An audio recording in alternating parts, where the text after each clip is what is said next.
Olá para você que acompanha as redes sociais do Instituto Global. Estamos começando mais uma edição do podcast Casos e Cases, em que a gente conta histórias de empresários, de empresas, de marcas que fazem a diferença aplicando o ESG na prática.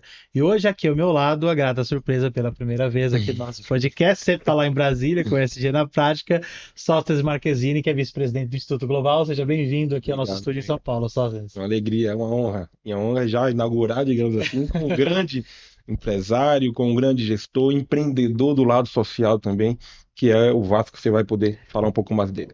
Van Rosmalen, acertei o nome? Acertou. Acertei. Que bom, né? Ele é holandês, naturalizado brasileiro. Agora eu falo que você é holandês ou não é holandês mais? Como é que eu posso falar? É brasileiro, né? É brasileiro, diretor executivo da ECAN e CEO da Receipt, que está aqui com a gente hoje para falar de crédito de carbono. Mas não vamos falar de crédito de carbono daquela maneira que nós já tratamos aqui algumas vezes. Nós vamos tratar do papel social do crédito de carbono. E tem muito papel social nisso, né, É Sócio? verdade. Eu posso só dar Claro. um alerta, quer dizer, um detalhe inicial. O nome dele é Vasco. É Vasco?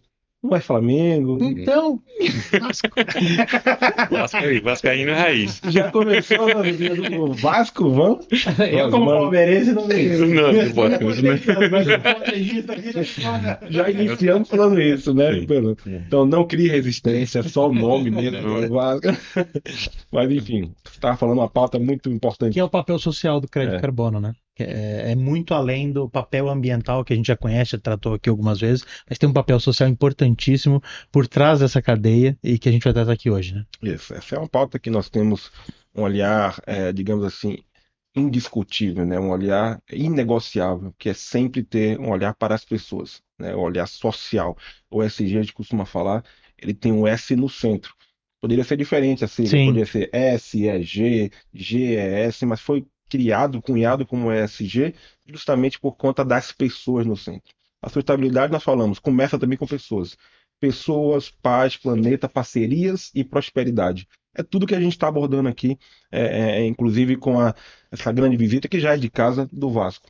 Como que a gente coloca as pessoas no centro, como que a gente fala do planeta também sendo cuidado a partir disso, como que a gente aperfeiçoa as parcerias, e aqui nós estamos também aperfeiçoando parcerias na área social, como que a gente lida isso para também que isso reflita na paz e que isso gere prosperidade. Prosperidade para quem está no campo, prosperidade para o agricultor familiar, prosperidade para as pessoas. É isso que o Vasco também tem como missão de vida. Vasco, me fala rapidamente então como que o crédito de carbono pode ter uma função além da ambiental, que as pessoas muitas vezes não sabem, né? Com certeza. Eu agradeço muito o convite de estar aqui, eu agradeço vocês por me convidar. É uma honra estar aqui mesmo, até pela missão que vocês têm de promover o ESG.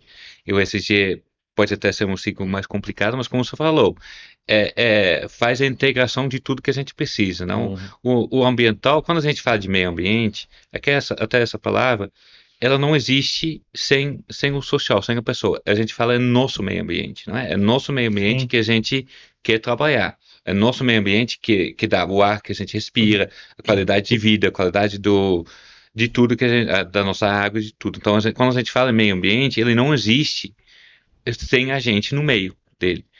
E então, essa parte social do crédito de carbono também é a mesma coisa. Quando eu comecei a minha carreira, já há um tempinho atrás, comecei como estagiário num Instituto Internacional, que é o ICN, eles pediam para a gente trabalhar uma proposta de financiamento de serviços ambientais, de pagamento de serviços ambientais.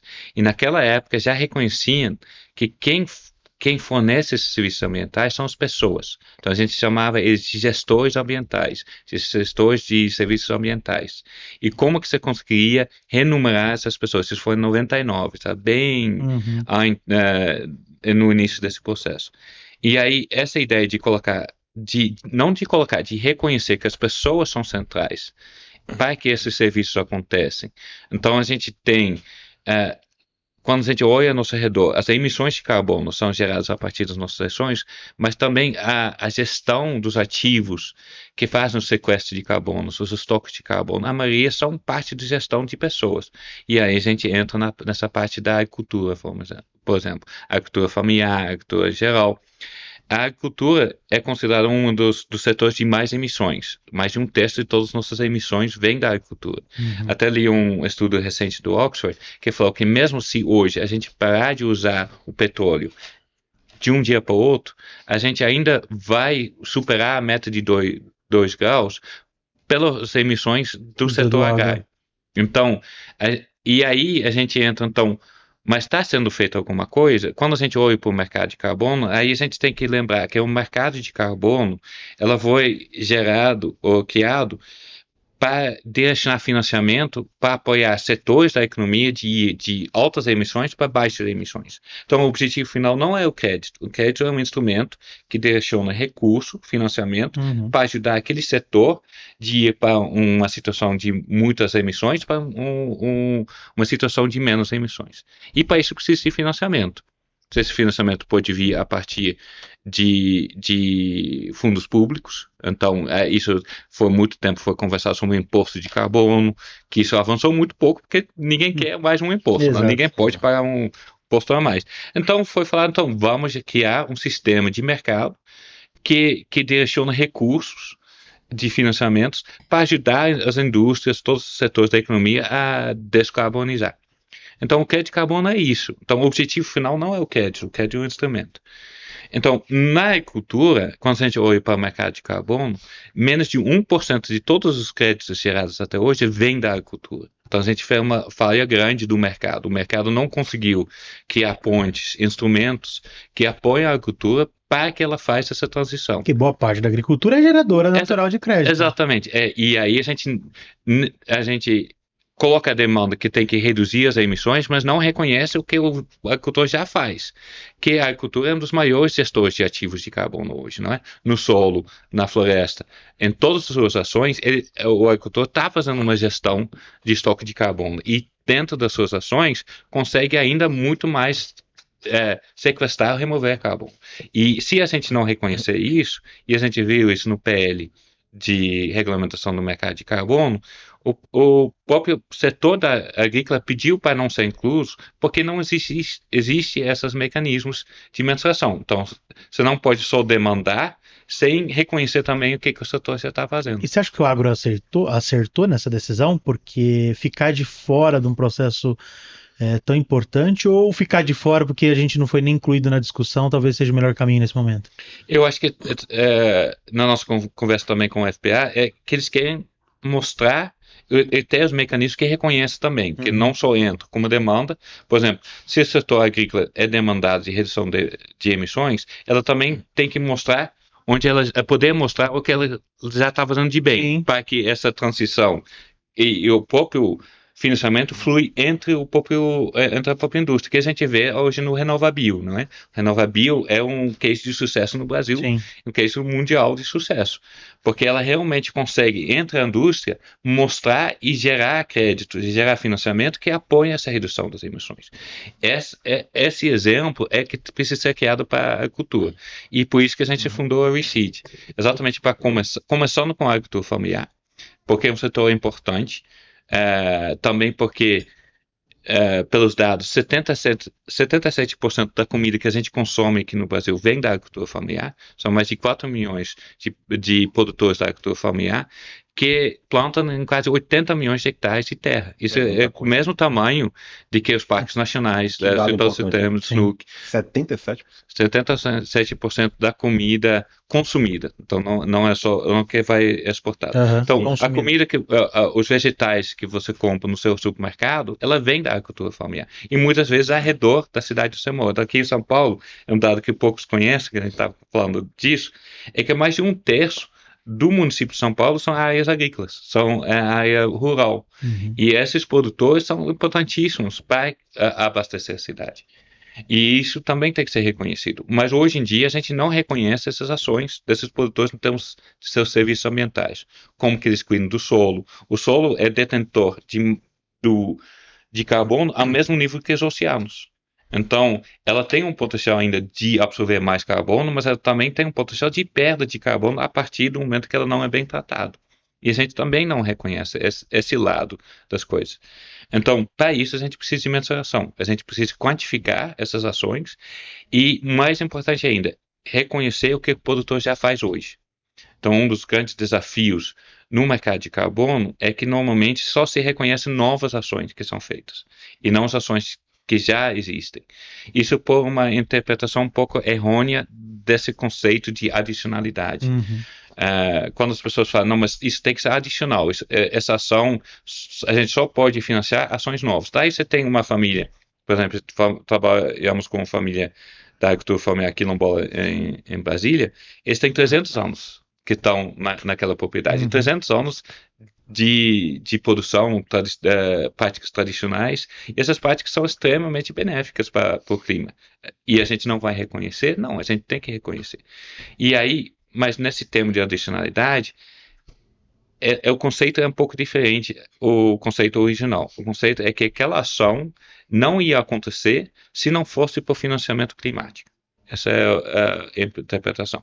Então, se a gente entende que o Brasil, hoje, no último censo rural, mostrou que o Brasil perdeu quase 10% das pessoas da agricultura familiar e que eles estão extremamente vulneráveis, que eles não vão, e que eles são, aí entra a parte social, são eles que são responsáveis pelo serviço ambiental. Sim. São eles que cuidam do solo, são eles que cuidam da parte de agrofloresta, eles que cuidam de toda essa parte da sua propriedade. Então, quando essas pessoas não conseguem se manter na sua área e conseguindo continuar a produzir, esses serviços são perdidos. A gente perde esse serviço. Então, o que a gente precisa fazer? Direcionar recursos adicionais, climáticos, reconhecendo os serviços ambientais que eles fazem hoje, para que isso seja mantido e que esses serviços continuem. Então, essa é a inovação que a gente traz dentro desse reconhecimento de que os serviços que estão acontecendo hoje são vulneráveis porque aí a gente está falando de Bahia, por exemplo, dentro da cadeia de cacau, a indústria de chocolate no mundo é uma indústria de 140 bilhões de dólares. Mas no Brasil, como em outros países, mais de 75% dos produtores dentro dessa cadeia não ganham uma renda digna. Então, menos de uma renda digna.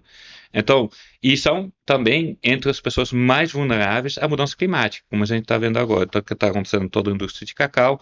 A gente teve o preço de cacau de $2.000 a tonelada indo para mais de 10 mil por causa da vulnerabilidade dessa área. Mas temos que entender que quem produz o cacau são as pessoas. Não é? Então, essas pessoas, a gente precisa reduzir essa vulnerabilidade, aumentar a resiliência deles, aumentar a renda deles para que eles possam investir mais. Como a gente está falando, a partir de um estudo lá em Bahia, a gente viu que menos de 1/3 dos produtores teve acesso a algum tipo de crédito dentro da sua vida. E menos de 5% tem acesso à assistência técnica. Então, se você quer aumentar a resiliência, aumentar a produtividade dentro de uma cadeia, são duas coisas que são primárias. As pessoas têm que poder ter acesso a crédito para poder investir na sua produção e eles têm que ter acesso a conhecimento, práticas, como que eu faço para melhorar a saúde do solo, porque são novas demandas que chegam para esses produtores. E muitas vezes isso perpassa por uma dificuldade também documental, né? Exato. E aí, conversando agora há sim. pouco sobre isso, né? A oportunidade, inclusive, de fazermos esse trabalho também técnico, que é uma vertente que o Instituto Global como um todo, no ecossistema também até do Grupo Anoni, nós não abrimos mão, que é a tecnicidade, né? Se ele não vai ter acesso, digamos, ao crédito, se ele não estiver preparado de forma documental, se ele não estiver capacitado, se ele não estiver pronto para o mundo, né? Pronto para essa gestão, né? Pronto para os reclames que o fundo quer, que requer para você analisar um projeto e tudo mais. Então, é importante falar até na vertente da regularização fundiária, né? na vertente do documento como um todo, da preparação de estatuto, da preparação documental, dela estar preparada enquanto entidade, muitas vezes, para ter acesso a isso. Né? Nós estávamos conversando, esse é um olhar também conjunto, um olhar conectado que vamos ter a partir de então. Exato, a gente está muito feliz com essa parceria, porque é exatamente isso. Você não consegue ter acesso ao crédito, nem a crédito de carbono, se você não tem regulamentação fundiária dessa propriedade. E a gente viu que mais de 50% dos produtores não têm os documentos necessários, nesse caso no sul do Bahia, para poder ter acesso a crédito, nem crédito de carbono, nem a crédito em geral. E aí entra um estudo muito interessante dos anos 90, que é o estudo de De Soto no Peru, que também fala disso, que fala que a riqueza de um país é baseada na sua regulamentação fundiária, regulamentação das propriedades, porque isso gera uma riqueza que pode ser aproveitado para que você continue crescendo. Então, essa regulamentação que vocês estão fazendo é primordial. Tudo começa lá. Então, o nosso trabalho de reconhecer os serviços ambientais do produtor, ela não vai em frente se a gente não consegue resolver essa questão da regulamentação fundiária. Esbarra logo no começo, Logo né? no começo. E aí você tem um custo alto, e essa é mais uma barreira. Então, essas barreiras a gente tem que derrubar. Isso é para o bem do país, da indústria, que, de novo, e todos nós que gostam de chocolate. E é uma informação que poucos têm, né? Que a gente estava pensando, 1/3 dos negócios, né, das questões de São Paulo, capital, então a gente não tem essa noção. Tem relacionamento com a agricultura familiar. É o programa, né, o programa Sampa Mais Rural. Então, assim, o protocolo de carbono social para a agricultura familiar tem uma importância gigantesca quando a gente tem esse olhar. E é né? difícil enxergar numa cidade como São Paulo, o agro que está no entorno e que abastece o próprio São Paulo, né? assim, Exatamente, porque a gente vai lá no Mercadão, tá tudo lá, e às vezes a gente esquece a origem, né? Quando tá tudo E hoje não só, o produto às vezes não tá vindo nem mais inteiro, já tá vindo já embaladinho, picadinho, e a gente começa cada vez mais se distanciar daquele que tá lá no campo produzindo, e muitas vezes sem assistência, e desistindo. Quanto mais gente lá desiste, mais caro fica o alimento na nossa mesa, né? Com certeza, é exatamente isso que é a questão. E a gente vê isso também como parte da vulnerabilidade, não é? A nova geração não querendo assumir a propriedade. Isso não é só no Brasil, a gente vê isso no mundo afora. Que realmente a parte da produção agrícola está muito vulnerável, está com muitos desafios, e a gente vê isso também quando se coloca em cima disso as demandas de redução de geração de emissões, mas sem também acompanhar essas demandas com solução, reconhecimento. Então, essa aqui, o protocolo de carbono social, que foi desenvolvido a partir da experiência aqui do Brasil, mas é um protocolo que está sendo considerado por o mundo inteiro, para reconhecer todas as pessoas da agricultura familiar mundial, que são mais de 550 milhões de fazendas da agricultura familiar no mundo, que produzem a maior parte da comida que a gente consome. Esses têm que ser reconhecidos, mas também são um ativo enorme, porque essas fazendas, esses produtores, têm a solução que a gente também precisa para a mudança climática. Porque eles têm nas mãos as máquinas de absorção de carbono. Cada árvore que é plantado, cada solo que é melhorado, ele é melhorado a partir de absorção de sequestro de carbono. E o Ivan está falando uma situação importantíssima, né? Até porque até remetendo ao histórico também da entidade, né? A entidade tem parceiros estratégicos nacionais e internacionais, já com projetos relevantes entregues e outros em execução nesse exato momento. Então, desde a Agência de Desenvolvimento dos Estados Unidos, né? A partir de parceria com a Embaixada dos Estados Unidos, parceria com fundos estratégicos, o próprio Banco Mundial agora está numa interlocução. Aí nós falamos do Fundo Amazônia, do Fundo Vale. Então, realmente é uma entidade com uma capilaridade gigantesca, com um histórico de mais de 22 anos de atuação e de entregas no mercado nacional e internacional. Então, assim, é realmente uma honra recebê-lo aqui conosco, poder estar discutindo uma pauta tão importante para o Brasil a partir do olhar da agricultura familiar, que muitas vezes, e na grande maioria das vezes, fica esquecido.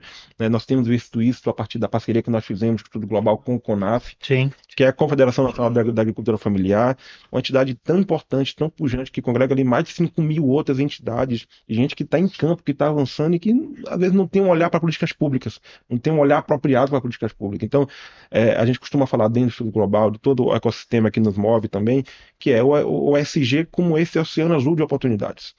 Né? De fato, a oportunidade de desenvolvimento econômico para o agricultor familiar, para todos os nichos da sociedade, mas estamos hoje destacando aqui a agricultura familiar. Então, é esse olhar que nós queremos dar. Né, para o empresário, esse olhar que queremos dar para o produtor, esse olhar que queremos dar para as pessoas, o ESG como esse grande oceano, como um oceano azul de oportunidade, né, isso, Will?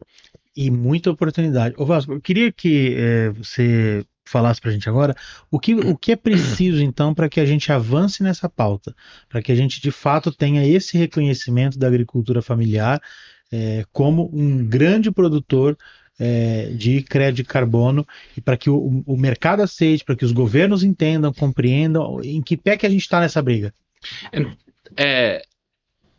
Essa pergunta é certíssima, não é? Então a gente precisa... Ou a gente tem que entrar na briga. Então, tem que entrar. É importante que todas as entidades engajam nisso. A gente sabe que a cultura já está nisso, o FPS está nisso.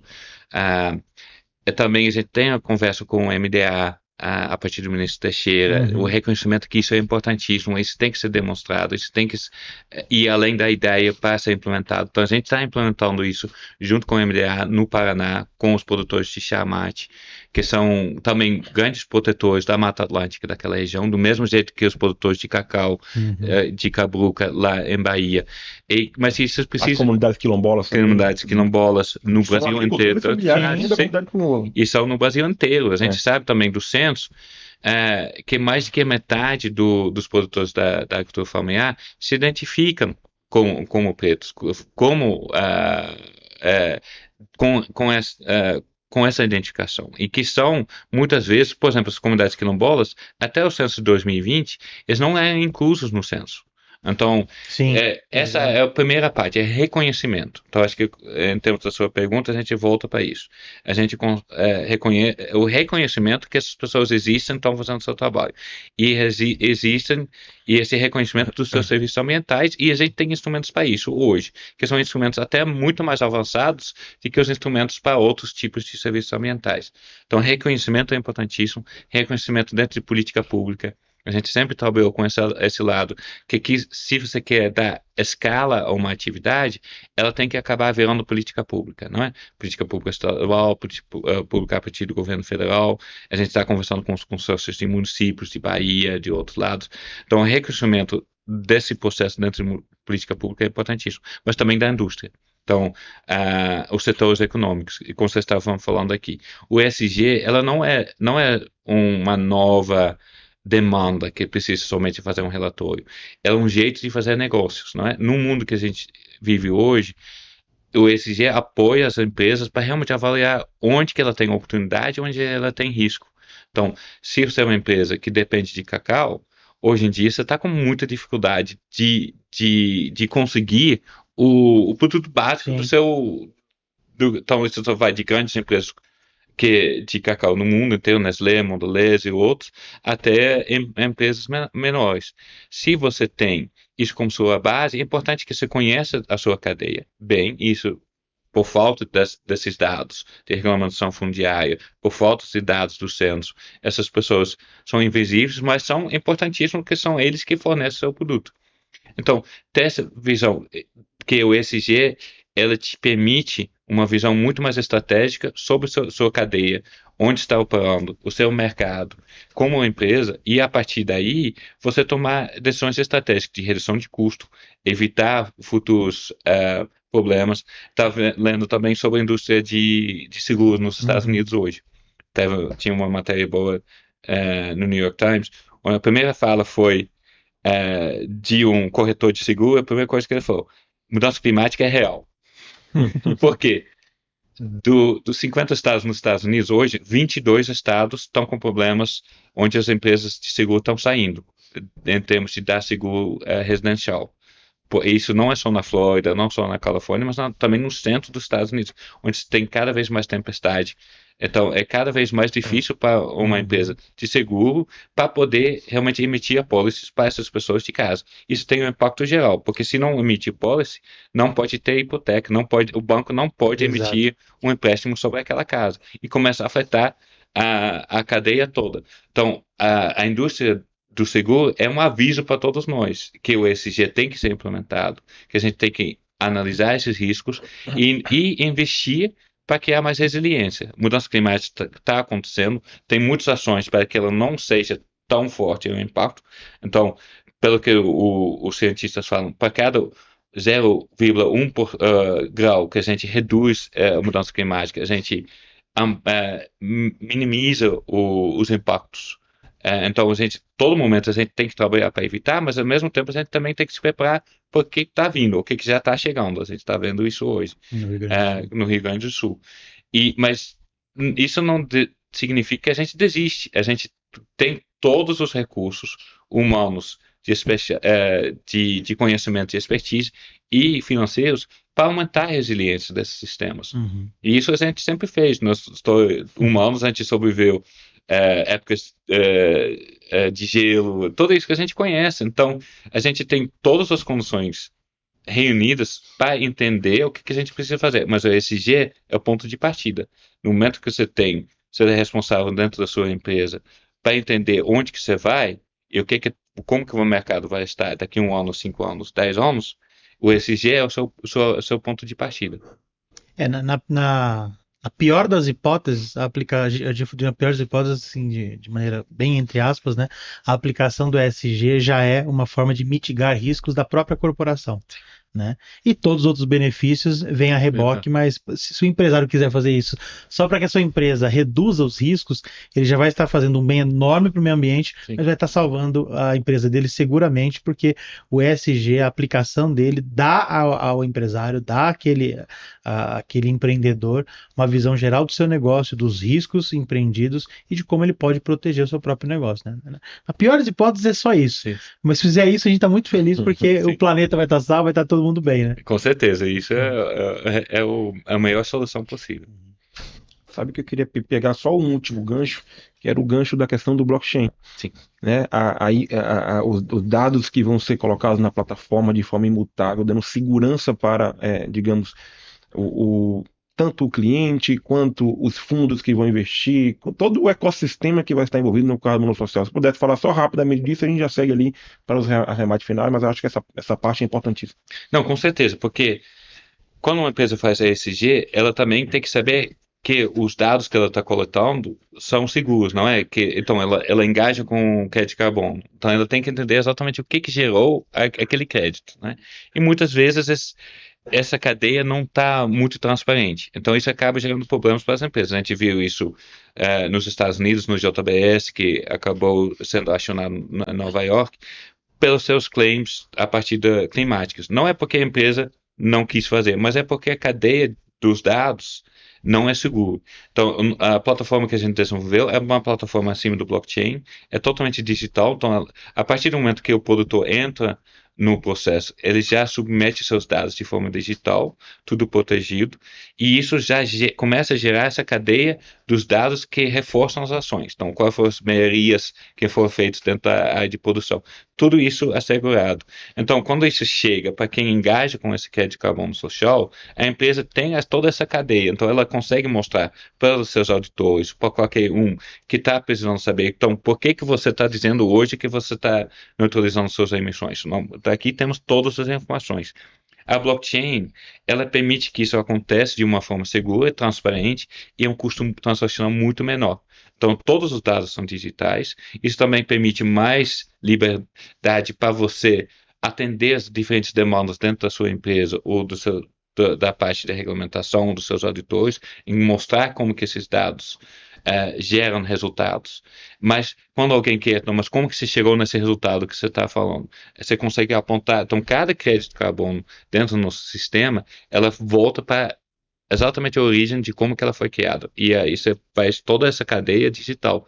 Isso facilita a verificação, facilita essa transparência. E o blockchain é esse instrumento, não? Ela é um instrumento de contabilidade digital que dá essa segurança. Então, quando a gente fecha um crédito de carbono, ele fecha no blockchain. Então, nada desse dado pode ser mudado. Se alguém mudar um dado nesse do que gerou aquele crédito, o blockchain não valida e o crédito é invalidado. Caramba. Então, essa é a vantagem do blockchain. E o blockchain, ela está trazendo essa inovação para muitas indústrias que precisam de ter essa segurança de que eles estão dizendo realmente foi feito.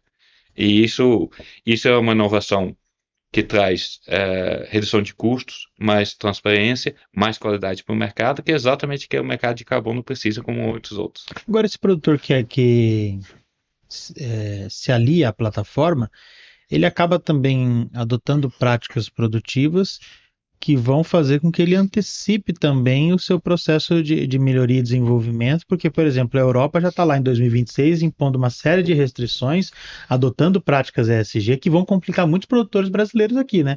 Então a gente está falando de um processo que não vai ajudar só ele no crédito de carbono, mas em toda a estrutura do negócio dele, se ele quiser continuar vendendo para outros países que vão cada vez mais exigir novas regulamentações, né?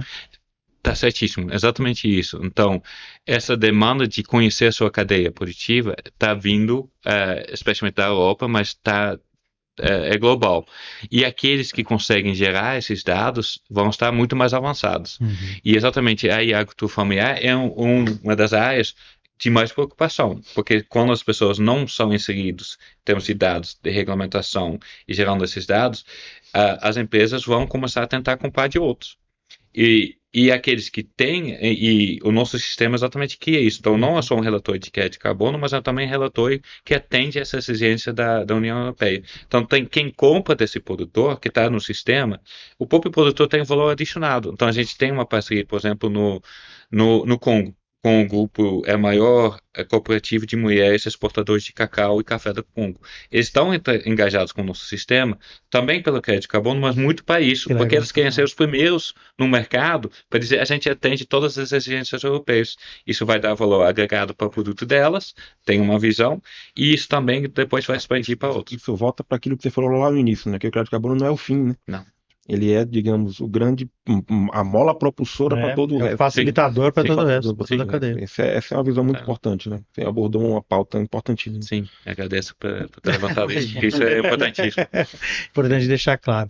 Sóstenes? Nós estamos para dizer que é uma felicidade, uma alegria recebê-lo aqui em São Paulo, para podermos conversar, tratar um pouco das parcerias, das cooperações, das iniciativas conjuntas, né? Ou seja, para todo mundo caminhar ali de forma uníssona com um objetivo, que é o social. É a transformação das pessoas, é o impactar as pessoas, é trazer oportunidade de negócios para o agricultor familiar, que ele consiga se equilibrar nas contas, que ele consiga ter acesso a novos mecanismos de financiamento e que ele consiga, lá na ponta, de fato, conseguir cuidar da sua família, conseguir cuidar dos seus filhos, conseguir cuidar da sua comunidade de forma mais apropriada. Então, realmente, o que vocês estão falando aqui, ao final das contas, todo é o social. Transformação das pessoas, isso é muito importante, né, Will? E se eles vão bem, todos nós vamos bem, porque a comida na nossa mesa é sempre importante lembrar, vem dali. A gente tem que cuidar muito bem, porque eles já cuidam bem do que a gente come, a gente tem que cuidar bem deles também, para que a gente continue tendo o que comer. Vasco, eu queria demais agradecer a sua presença aqui, eu acho que é importantíssimo para o nosso público conhecer as empresas que você representa, conhecer o trabalho que vocês desenvolvem, conhecer esse coração enorme que você tem e essa causa tão nobre que você dedica a sua vida. Você deixou o seu país, adotou o nosso. Muito obrigado pela sua presença aqui. Seja sempre muito bem-vindo ao Grupo Arnone, ao Instituto Global. Seja muito bem-vindo à nossa casa e às nossas causas também, né? Estamos alinhados. Estou enormemente agradecido, honrado por estar aqui. Conto comigo sempre, em qualquer momento. Essa nossa pauta, nossa missão é conjunta, alinhado e estamos juntos nisso. Vamos que vamos. Como que as pessoas fazem para entrar em contato com a ECAM? Com a gente pelas nossas redes que a gente vai disponibilizar. Pelo site ecam.org.br e da Reseed é reseed.farm. Então é muito fácil, reseed.farm, que é de fazenda mesmo. Muito bem, está aí na tela para você anotar. Muito obrigado aos dois, né, pela presença aqui no nosso podcast Casos e Cases. E você que acompanhou, é importante que você não só acompanhe, mas que você também compartilhe esse vídeo, que você multiplique essa informação, porque eu tenho certeza que muito que a gente tratou aqui, a maioria das pessoas ou não ouviu falar ou não tinha essa profundidade de conhecimento.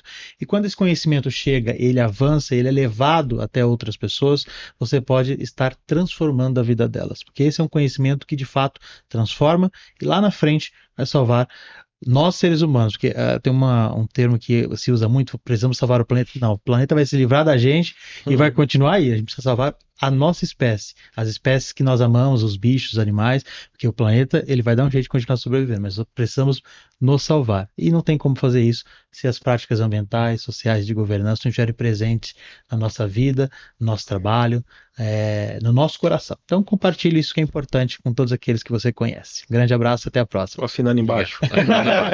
Palavras sábias.